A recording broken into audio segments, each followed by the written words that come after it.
Merhaba, ben fizyoterapist Ahmet Faruk Kısaoğlu. Sen de Spora Katıl projemiz kapsamında konumuz ileri yaşta ekipmansız egzersiz yaklaşımları.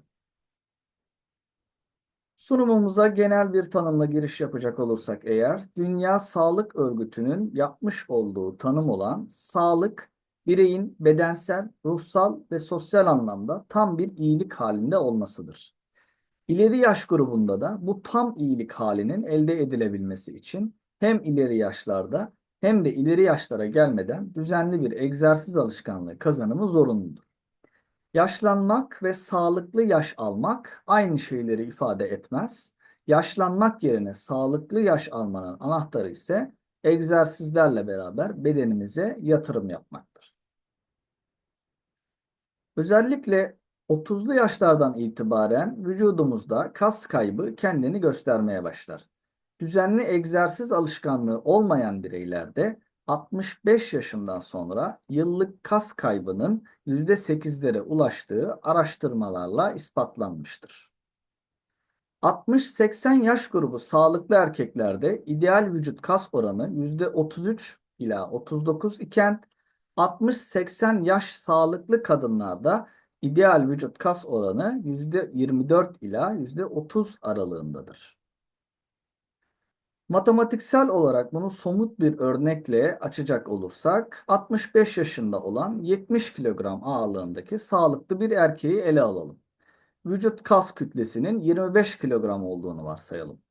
Egzersiz alışkanlığının olmadığını varsaydığımız bu bireyin bir yıl sonra 66 yaşına geldiğinde vücut kas kütlesinin %8'lik kayıpla beraber 23 kilogramda kalması beklenir. Kas kaybı yaşam kalitesini düşürür. Özellikle ileri yaş grubunda düzenli egzersiz alışkanlığının ekstra önemli olmasının sebebi yaşla beraber eşlik eden farklı hastalıklar ve risklerdir. Özellikle ileri yaş gruplarında en sık görülen operasyonlardan olan kalça kırığı ameliyatları kas kuvvetimizin yerinde olması ve kas kütlemizin yüksek olmasının zorunluluk olduğunun en çarpıcı örneklerindendir. Ameliyat sonrası geçirilmek zorunda olan hareketsiz sürenin mümkün olduğunca daha az zararla günlük hayatı çok daha az etkileyecek şekilde atlatılabilmesi için mevcut kas kuvvetinin yerinde olması, kas kütlesinin yüksek olması gerekmektedir. Dirençli egzersizler kas kaybını önlemede önemlidir. Egzersiz yapmak için zaman ayrılmazsa bu zaman maalesef iyileşmek için ayrılmak zorunda kalınır. Egzersiz örneklerimize geçecek olursak, yürüyüş en risksiz ve en ulaşılabilir egzersizlerin başında gelmektedir.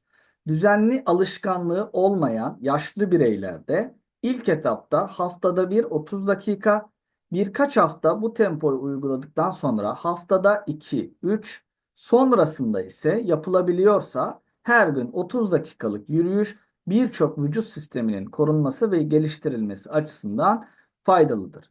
Kas iskelet sistemi problemlerinden kaçınmak, özellikle kalp ve dolaşım sistemi dayanıklılığımızın arttırılması, solunum sistem fonksiyonlarının düzenlenmesi, ayrıca ileri yaşla beraber görülebilen Alzheimer, demans gibi hastalıkların önüne geçmekte yürüyüş en ideal egzersizlerin başında gelir. Bununla birlikte herhangi bir kas iskelet sistemi hastalığı tanısı olmayan ileri yaş bireyler için de dirençli egzersizler aynı derecede fayda sağlar. Bu görselde sağlıklı olan herhangi kas iskelet sistemi problemi olmayan bireyler için özellikle ileri yaş grubunda vücudumuzu yer çekimine karşı ayakta tutan büyük kas gruplarının kuvvetlendirilmesi amaçlanmaktadır.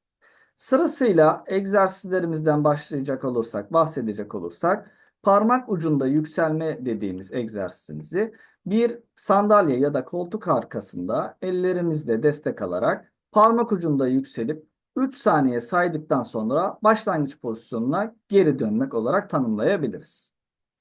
Bu egzersizde hedeflediğimiz kas grubu gastrocnemius dediğimiz halk arasında baldır bölgesindeki kas grupları hedeflenmektedir. Diğer egzersizimiz squat egzersizi. Halk arasında anlaşılabilecek ismiyle çömelme hareketi. Bu egzersizde de yaklaşık 90 derece görselde paylaşıldığı açıya kadar çömelip daha sonrasında başlangıç pozisyonuna geri dönmek yeterli olacaktır. Bu egzersizde de hedeflenen kas grubu quadriceps dediğimiz vücudumuzdaki en büyük kas gruplarından bir tanesidir. Daha sonrasında duvara yaslanarak aşağıya doğru oturma ve sonrasında tekrardan yükselme. Bu egzersiz grubunda da quadriceps kas grubunu hedeflemekle beraber yanında core grubu dediğimiz karın kaslarımızda, sırt kaslarımızda aktive olmaktadır. Daha sonrasında basamak çıkma dediğimiz egzersizimizde de yine aynı şekilde hem quadriceps kas grubumuz hem de hamstring dediğimiz uyluk ön ve arka grup kaslarının kuvvetlendirilmesi hedeflenmektedir. Son olarak ise temel olarak öne eğilme dediğimiz hareketimizde yavaşça öne eğilip daha sonrasında başlangıç pozisyonuna gelmek yeterli olacaktır. Bu egzersizimizde de sırt kaslarımızdan latissimus dorsi dediğimiz aynı yönlendirmede e, erector spina dediğimiz kas gruplarının kuvvetlendirilmesi hedeflenmektedir. Egzersizlerin tekrar sayısı olarak ise genel olarak 10'ar tekrar yapılması öngörülmekle beraber herkesin kişisel fonksiyonel kapasitesi farklılık gösterir.